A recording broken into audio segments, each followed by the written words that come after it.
Or do I have to wait until it says recording in progress? Yep, you're all set, Gerard. Take it away. All right. Well, thanks, everybody. Like Josh said, my name is Gerard Dache. I am the Executive Director of the Government Blockchain Association. I'm also the janitor and pretty much all of the roles in between. We are joined on the call with folks that are going to be that have been deeply involved in the subject that I'm going to talk about. So I will give them an opportunity to chime in. We're going to talk about the blockchain maturity model. So just in terms of a little bit of what it is and the history, what we realized was that companies and enterprises around the world were preparing to acquire blockchain solutions. The problem is they don't have the knowledge of the framework to know a good one from a bad one. So consequently, they always kind of default back to what they already know, which is distributed ledger technology, which has been around, I don't know, maybe since the 1990s or so. And many of the companies that are really doing innovations and really doing some great stuff in the blockchain space, they just had a real hard time breaking into the large enterprise and government space, because quite frankly, the acquisition officials didn't know if they could trust them. And there have been so many false claims about blockchain and Web3 and many of these projects. In fact, many of them have failed. I would say it's probably not unreasonable to say of all the blockchain projects that have come and gone, probably 90% of them have failed. I don't know if that's an exact number, but that's kind of give you an idea in terms of the magnitude and scale. Now, so what we did is we created this thing called the blockchain maturity model, and it was really based on some things that have been around for a long time, primarily ISO and CMMI, and I'll talk a little bit more about that. But what it does is it allows acquisition officials to evaluate a blockchain solution along 11 characteristics and criteria.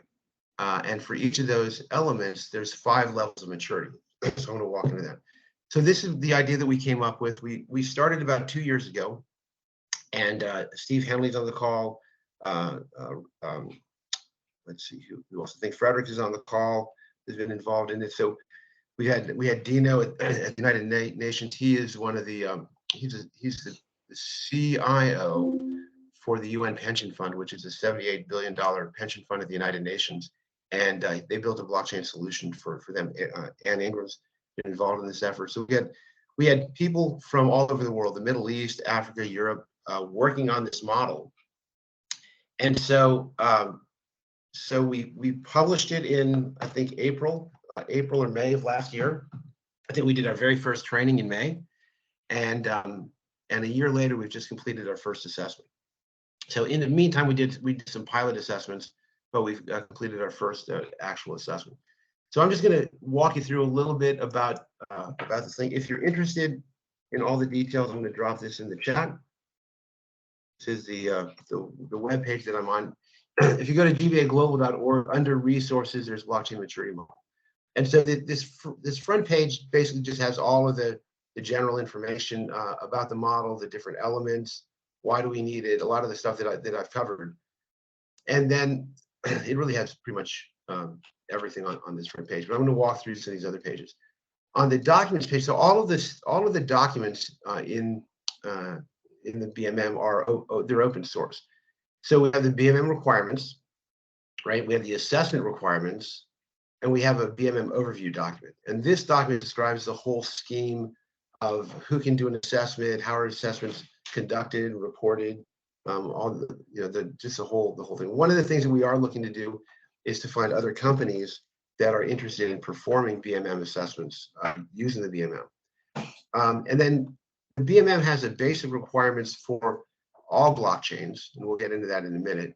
But then we're creating industry-specific standards. So these are in addition to the blockchain maturity model. So for example, if you have a blockchain solution in the fintech space, let's see if I can make this a little bit bigger. Then in addition to the BMM requirements, you would come down this financial services use case list, and you would identify which of these use cases does my solution perform. And then you would come across the top, and it would identify which specific requirements, in addition to the BMM requirements, are invoked, right? So it might be real-time settlement, clearance and settlements, high capacity, scalability, reconcilable records, third-party legal responsibilities, confidentiality, transaction and balance. So maintaining a transaction and balance is something that's very specific when it comes to financial applications in blockchain. Incidentally, if you look at all of the exchanges, right, none of the exchanges use blockchain to manage their business, right? They all use traditional databases, but double entry accounting, tax lot accounting, right? All of these things are specifically required. And then the rest of the document walks through what the definitions of these are and what the requirements are. So we have about 50 working groups. For those of you who don't know, I'll just show them to you really quickly. Associations, working groups, drop that in a new tab. So GBA has 50 working groups and these aren't all of them. This is just such as the ones we're highlighting right now. Artificial intelligence, aviation, cybersecurity, energy, health and life sciences. And so what many of these working groups are doing, not all, because we can't do everything at once, but they're building BMM supplemental standards so that we can have standards that are unique, that are generally applicable to all blockchain solutions, but then have standards in addition to that make them uniquely applicable. Because the more detailed something is, the higher the value, right? But the narrower the scope. So this is a way that we're trying to deal with the wide scope of all the BMM, of all the blockchain solutions, and then refine the detail through these supplements. So so that's where all the documents reside. Now in May last year we did our first training. Over this past year we've been refining the whole scheme, and we have trained a group of people from around the world. So they're listed as BMM advisors. So that if somebody is interested in essentially pursuing the BMM, we now have people around the world that you can contact for help, for guidance, for support, to perform assessments, things like that, to be on your assessment team. We've also deployed some training. So Josh, you've come a long way since we did this last. So this first training right here is Introduction to Blockchain Maturity Model. It's an online class. These courses are only available to GBA members.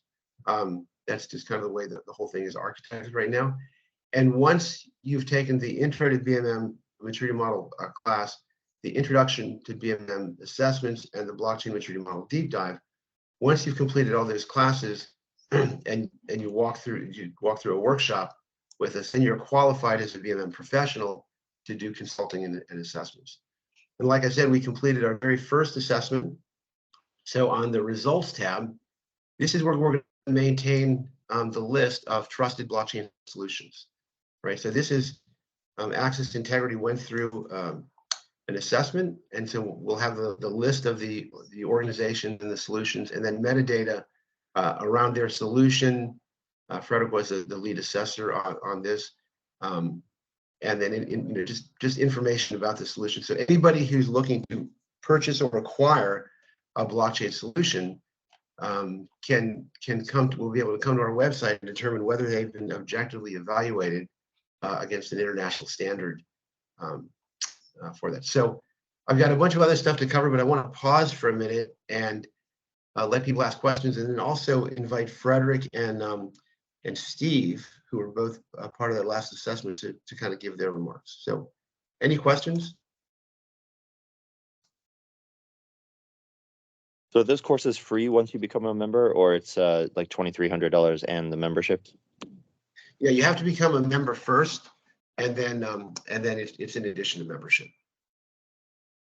Thanks. Sure. All right, so Frederick, actually, let Steve. Are you with us? Yeah, I'm here. Hello, everybody. All right. So Steve is the program manager for the blockchain maturity model. So Steve, you want to make any sort of general comments, and then what I'm going to do is I'm going to walk through the last assessment. Ask Frederick to make his comments, and then I'm going to walk through the last assessment that we did. Yeah. So one comment I would make is as far as a solution that's interested in a BMM assessment or going through the BMS assessment is to, well, there's the self-assessment, and working with a consultant or someone who has expertise in BMM in the program. So I think we don't want any solution going through the program to not necessarily to fail or to be surprised, and that's the whole purpose of the self-assessment. So all of the gaps or understandings that need to be understood about the BMM, that's happens during this self-assessment period. So with Access, although the assessment, the actual assessment was done within a week, we had been working with Access for about 6 months or more, getting them up to speed on the BMM, doing the self-assessment, and identifying any gaps internally with Access, so that when they got to the point of doing the actual assessment, a lot of the mystery was gone. So the real value, and I think we've kind of come to an agreement as a BMM group, is that assessment, the self-assessment process. And the actual assessment is just more of a verification or validation of what of the self-assessment, what has been identified. And also the one additional benefit of the assessment is and these are the words of Access, is they once they've created their solution, they wanted to know what's next for them, what's the next step, and we can provide that with the assessment, things they can do internally to enhance their organizational procedures and so forth. So that's with the assessment, the BMM assessment. And as far as training goes, we are having a BMM training session. It is Friday, April 28th and Saturday, April 29th. So there's an online module that people would take, sort of the introduction to the BMM. But the second class, which is, or we refer to it as Class B, the deep dive into the elements, is Saturday, April 28th. And then the BMM, the Introduction to BMM Assessment Program, that's the 29th. And then again, we're having it, I believe it's Monday, May 8th and Tuesday, May 9th for the BMM assessment and the life cycle portion. So just wanted to point out those dates. And that's all I have. All right, thanks, Steve. Hey, Frederick, I have the findings presentation. I've hidden all of the results so that there's no information here regarding the strengths or weaknesses of the Access integrity assessment. But would you like to just share a couple words about your experience in leading the assessment and anything that you think people ought to know? And then I'm just going to walk through sort of the structure and content of the assessment, not necessarily the specific results as it relates to Access. Yeah, sure. I just wanted to maybe add, yes, as you pointed out in the beginning, blockchain, I mean, as a field, is like growing super fast. It's not necessarily always straightforward to understand how mature or not a solution or the use of the solution may be. And so what we're trying to do here with the BMM is a first step toward that. And so with Access, it was very interesting to understand better basically how the technology was integrated within the existing solutions and how that would move forward in terms of maturity. So yeah, thanks. Thanks. And Frederick did a phenomenal job as for the very first assessment in history. He did a great job. So let me explain a little bit about what an assessment is and how it's different from an audit or a test. And Steve alluded to it a little bit. The blockchain maturity model assessment process really is a collaborative effort. In fact, the teams are allowed to be up to 49% internal members of the organization, because the goal the goal of the BMM is to help organizations mature, get better over time, right? And then to benchmark when they've hit certain levels of maturity. And we took this approach because the industry itself is very immature, right? There are some industries where you have very defined requirements, specifications, interoperability standards. We just don't have that in the blockchain space, right? So we felt that our responsibility was to help organizations start from where we figured they were already, which was a mess, right? And move them up the maturity profile, the maturity ladder. And then when they hit certain levels of maturity, you say, hey, attaboy, there you go, you've made it this far, now keep going. And so, I'm going to walk through these findings that we did. And again, I've sterilized this so it does not include any strengths and weaknesses from Access. So let me tell you a little bit about the company and what they do. So like I mentioned earlier, casinos is one of the biggest places where money laundering occurs. And so the regulators are constantly all up in the casinos, looking for, fraudulent transactions, fraudulent reporting. So what Access does, and it actually does this with, I think, with most of the casinos in about 40 countries around the world, is they install an IoT device in the machine itself. So every time somebody pulls a handle, every time they pull a handle, then it records that transaction to a blockchain. And this way, when they do their financial and compliance reporting, the regulators can validate that the information that the casino is reporting is actually consistent with the data that's on the blockchain. And that's all they do. But it's a huge win for both the regulators and the industry, because now the industry, now it's easy for the honest operators to be able to prove that they're honest. So that's what these guys do. Let me just kind of walk through this presentation. So this is the agenda. I'm going to skip this because we're going to go through all this. So in assessment, we have to clearly identify the assessment scope. Now, one thing that was interesting about Access is Access, they have this platform, right? It's called the AIMS platform. So they actually have many solutions for casinos besides just this one. And this blockchain-based solution actually fit into an existing operational environment. And I'm going to talk a little bit about why that's really important. You can't look at a blockchain solution by itself, right? We'll talk about the concept of what a solution is, right? A solution is really, it's the underlying blockchain technology. It is the applications that sit on top of it. It is the infrastructure around it, which includes people and resources and information, right? And to a degree, it's the interfaces that it interconnects with other systems. So you can't look at a blockchain solution and just look at the blockchain. You've got to look at the overall solution. These guys were going for level 1. So let me explain the differences between level 1 through 5. Level 1 is, hey, I got a great idea. Is this idea worthy? Does it merit research and development funding? Does it merit an investor or a grant throwing their money in behind it? Have I thought through the problem, the solution enough? Level 2 is my solution mature enough for a proof of concept? Level 3 is it mature enough to deploy into production? Level 4, is it mature enough to be deployed in an enterprise level?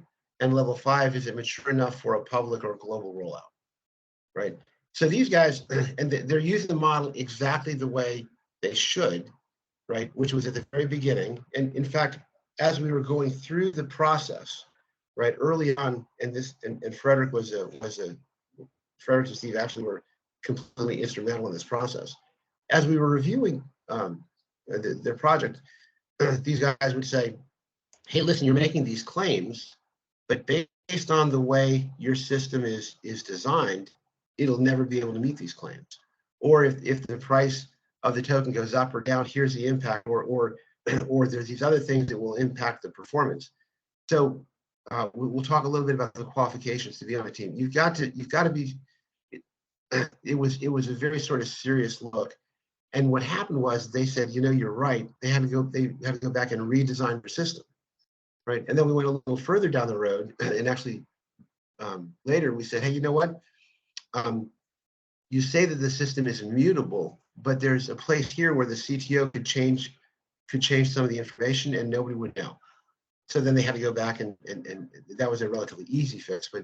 But like Steve said, the value of the assessment is not just the report card at the end.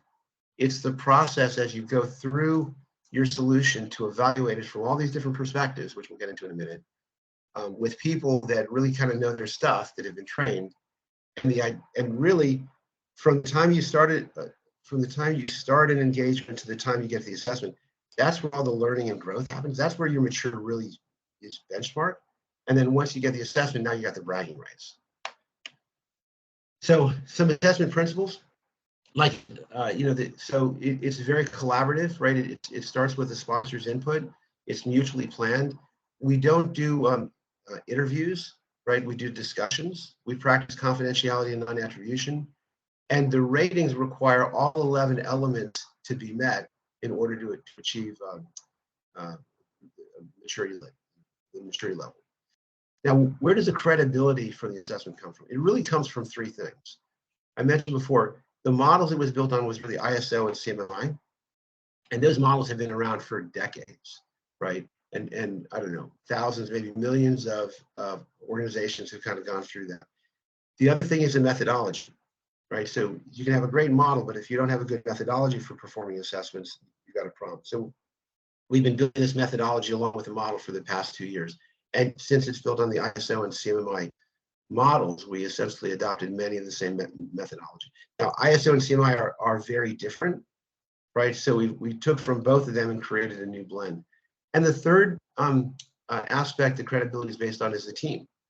So, we can't take some college interns and put them on a BMM assessment team. Again, the industry is so young, you need senior people to be on the team. So this is on the right is a diagram of the assessment methodology. On the left is the model.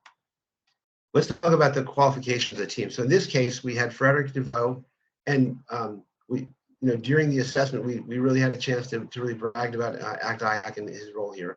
But he's been a CEO, a CTO, he's a senior software engineer at places like the World Bank and NIST. He's got a master's of science in computer science at MIT, credentialed. Alejandro is the GBA Latin American regional lead. He's been a board member and advisor for data centers, e-commerce, and energy financial systems. He's also got an MBA, just very high levels of experience. Paul Dowding is currently the co-founder and head of design for a major blockchain platform. He's had 30 plus years of executive positions in BNY Mellon, Bank of America, Goldman Sachs, Chase, Morgan Stanley, Ford Motor Company. And he really blends both the operational and the technical. He's got just a great background.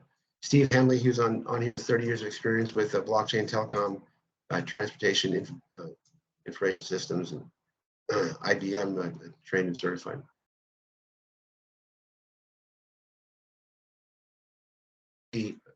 Beyond reproach. And then we also deal with conflict of interest issues. So we have to identify that. We don't ever imagine that there's no conflict of interest. Conflict of interest always exists.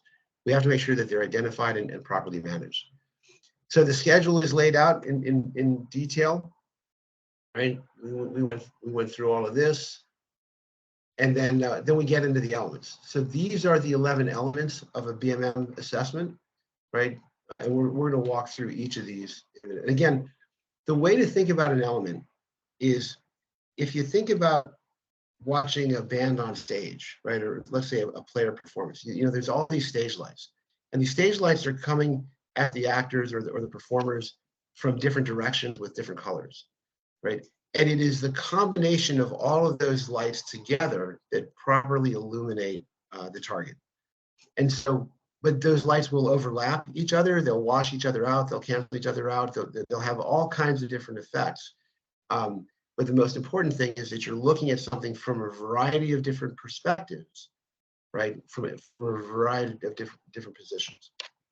So first we give global findings. So there are some things that we saw kind of across multiple elements. So that's where global findings would come in. And again, I'm hiding these because their findings is confidential, so it's not appropriate for us to share that. This is really to show you how an assessment works, right? Then the first element we have is distribution, right? So the goal of distribution is to assess the hosting concentration risk from homogeneous to heterogeneous. And Steve, do you want to talk a little bit about maybe why this is important, and even we're not just looking at nodes, you know, just some of the different things we look at from this perspective? Yeah. So with distribution, you know, the end game for a blockchain solution is, you know, that you know, the uptime and making sure that the solution is always running. And to, you know, work towards that means, that end, you know, so with blockchain solution, you have a, you know, a certain number of nodes that are running, and ideally having those nodes run, each node is, you know, independent of the other nodes. They're run on a different cloud provider or on a single server, and it's operated by an individual who is not, you know, necessarily, you know, connected with the others. So this separation or independence of each of the nodes creates this robustness of that, of the layer one blockchain. So that doesn't happen overnight. With any blockchain solution that's, you know, starting up out of the gate, you know, it's a process, and this is what the maturity model is about. You know, you grow and you mature, and as you mature, you move from a level 1 to a level 2 to level 3, and level 4 and level 5. And as you and the BMM is providing sort of some metrics, parameters that articulate, okay, as you move through these levels and achieve certain milestones, in speaking specifically to distribution, we recognize, you know, this improvement, this advancement, and you're moving along this gradient. So those are some of the and that carries over, that methodology, that template carries over from element to element within the BMM. Over.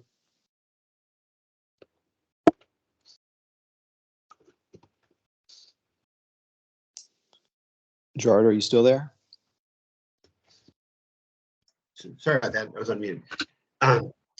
Yeah. So these are the goals, and the goals identify the perspective. So we looked at the solution from the distribution perspective.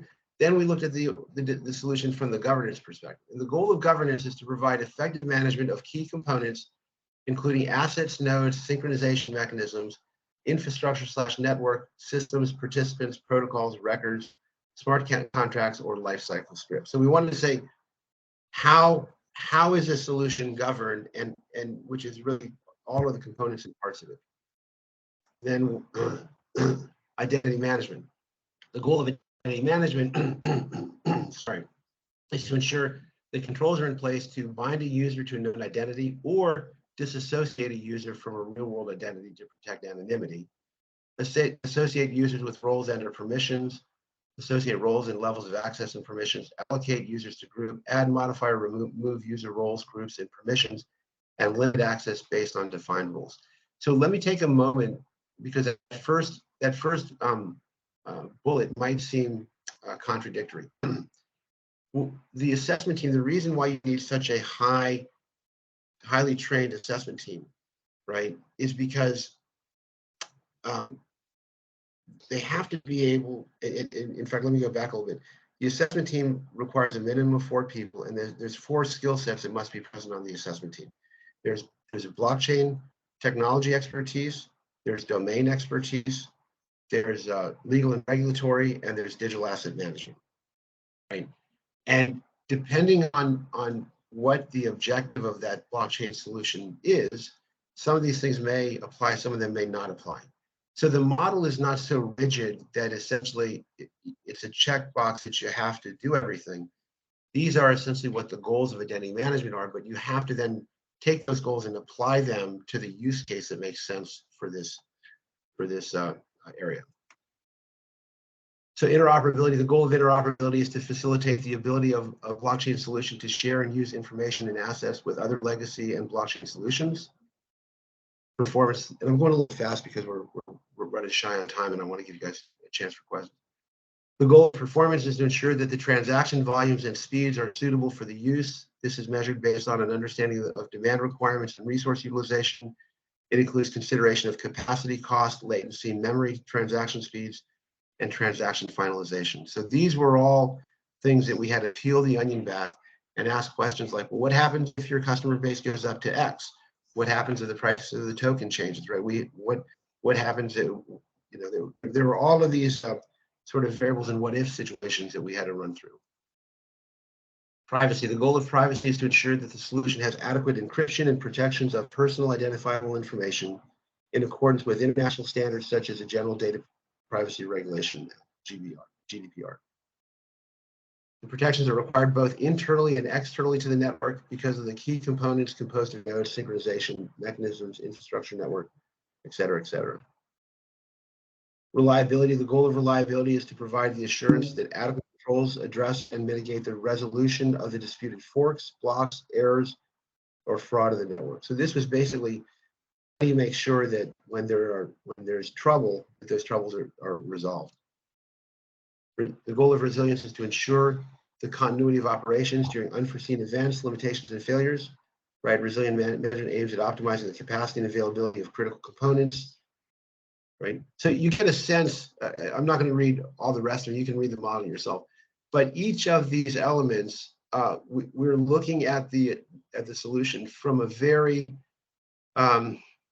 specific direction. And after 2 years, and when we completed the assessment, the model was really borne out that it was, it really did a home run. And then at the end, there's the assessment disclosure statement. I want to just do one thing real quick, and that is, I want to play for you. When we delivered the presentation, we delivered to the CEO of the company, who also happens to be the chair of the International Gaming Standards, and his response was he wants to take this throughout the entire gaming community. So let me know if you can hear my sound. Hopefully you can.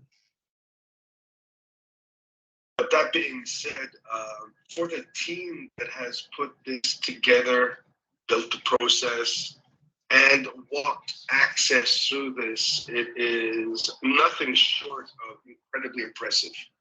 When Nick would come out of a meeting and he'd share what he learned, what he went through, it goes to show that there's, I'd say, thousands of hours of accumulated work to get us to this point. And probably the most important part I'd like to say is I'm trying to hide my smiles and stuff, but I'm really, really proud of this.